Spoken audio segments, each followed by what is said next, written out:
কয়লাকাণ্ডে বিকাশ মিশ্রর বিরুদ্ধে চার্জ গঠন হওয়ার কথা ছিল আজ, কিন্তু বিকাশ মিশ্রকে পক্সো আইনে পুলিশ গ্রেফতার করা এবং তার পুলিশ হেফাজত হওয়ায় সেই চার্জ গঠন আজকে সম্ভব হলো না।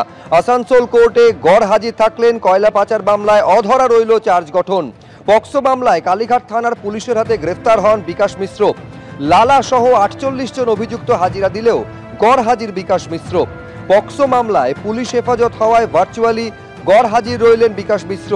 এই কয়লা পাচার মামলায় সিবিআই আদালতে 10 তারিখ 10 ডিসেম্বর হবে পরবর্তী শুনানি। जो अक्यूज्ड हैं उनको जुडिशियल कस्टडी दिया है, लेकिन पहले उनको 28 तारीख तक पीसी में पुलिस कस्टडी में भेज दिया गया है। इसमें डेली उनके मेडिकल चेकअप वगैरह का प्रोविज़न उन्होंने ऑर्डर किया है और साथ में उन्होंने ये भी हेल्ड किया है कि प्राइमा फेसी एफआईआर के अंदर कोई भी सेक्सुअल एलिमेंट नहीं है। No minor has been subject to sexual element. Police ওকে অ্যারেস্ট করেছে, ইডির সঙ্গে যুক্ত, সিবিআই সঙ্গে যুক্ত, সিবিআই কেসে বেলে আছে, আসানসোলে কেস চলছে। যে কোনো কারণেই হচ্ছে, আমি সবটাকে আমি মিডিয়ার সামনে বলবো না, আমার আশঙ্কা করছি এটা হতে পারে। আমরা বেল পেয়ার করেছি, দেখা যাক আদালত কি বলেন। ভোটে এই 6টি বিধানসভা উপনির্বাচনে বিজেপির ভরাডুবির জন্য বড় কারণ হিসেবে দাঁড় করিয়েছিলেন তথাগত রায়, বিজেপির প্রাক্তন রাজ্য সভাপতি। একটা ফুল টাইম স্টেট প্রেসিডেন্ট অর্থাৎ বিজেপি রাজ্য সভাপতি না থাকার অন্যতম কারণ হিসেবে সেই সুরই একের পর এক বিজেপি নেতাদের কথায় উঠে আসছে। তৃণমূলের সঙ্গে লড়াইয়ের জন্য আপোষহীন রাজ্য সভাপতি চাই, লড়াকু রাজ্য সভাপতির পক্ষে জোরালো সওয়াল করছেন অগ্নিমিত্রা পাল।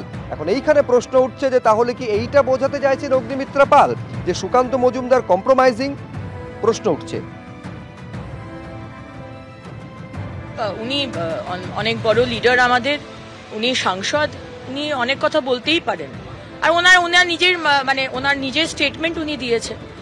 এবার কে রাজ্য সভাপতি হবে সেটা তারা বলতেই পারেন। তথাগতদা তার মতো বলেছেন, অর্জুনদা তার মতো বলেছেন। দেখুন, আমরা সামান্য কার্যকর্তা, আমাদের রোজ অত্যাচার হয়, আমাদের রোজ কেস খেতে হয়, আমাদের খুন হচ্ছে, আমাদের বোনেদেরকে ধর্ষণ করছে। আমাদের কাছে যেই প্রেসিডেন্ট হোক, নন কম্প্রোমাইজিং ভাবে এই সরকারের সাথে চোখে চোখ রেখে লড়াই করবে, আমরা শুধু সেটা চাই। এবার শীর্ষ নেতৃত্ব সেটা ডিসাইড করবেন। আমরা অত্যন্ত সামান্য কার্যকর্তা, এই বিষয়ে কোনো কমেন্ট করার।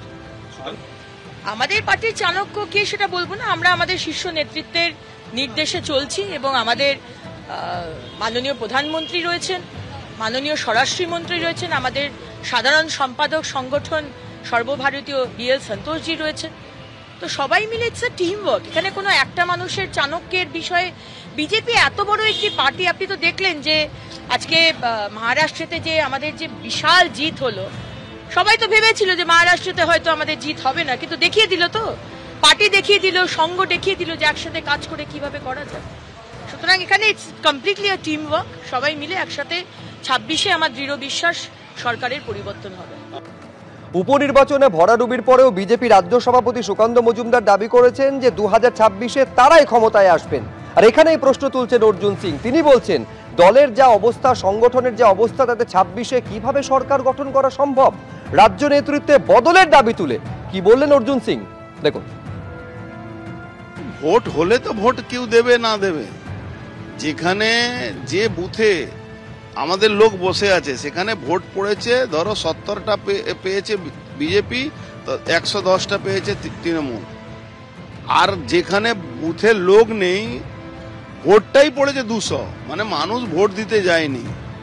মানুষ ভোট দিতে যায়নি ভয়ে। মানুষ বুথে থাকবে কি করে? বুথে লোক থাকবে না।